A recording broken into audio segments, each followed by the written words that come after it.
Traders, FX Pip Collector here. Today is Friday, July 19th, and I'm going to be analyzing the pound yen, starting on the monthly, working my way down to the 1 hour time frame for the full top-down analysis. So on the pound yen, I'm definitely still looking at this as most likely a 1, a 2, and I think we're in a wave 3.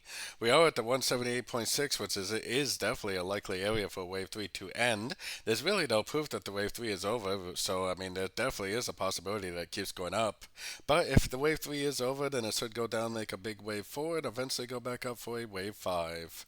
So heading down to the weekly time frame. On the weekly time frame, we definitely do not have any breaks of structure to the downside, so we can't say for sure that wave 3 is over. It could easily bounce off a Fibonacci level and just keep on trending up. So heading down to the daily time frame. On the daily time frame, especially on the pound yen, I mean, to me, it still kind of looks like a possible 1, 2, 3, 4, and it definitely looks possible that it may go back up for a wave 5. But for now, the daily time frame definitely did break to the downside, so I am definitely looking for shorts. If I'm wrong about this being a wave forward, I'm definitely looking for shorts on shorter time frames, and it just keeps on going down. It is definitely not going to affect me in any negative way.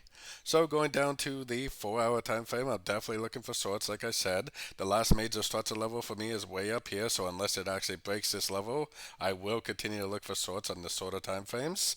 Kind of seems like it needs to make some sort of a three-way pullback, but if it does make a three-way pullback, a lower high, I definitely will continue to look for shorts until we do get a break of structure to the upside, which we definitely do not have yet.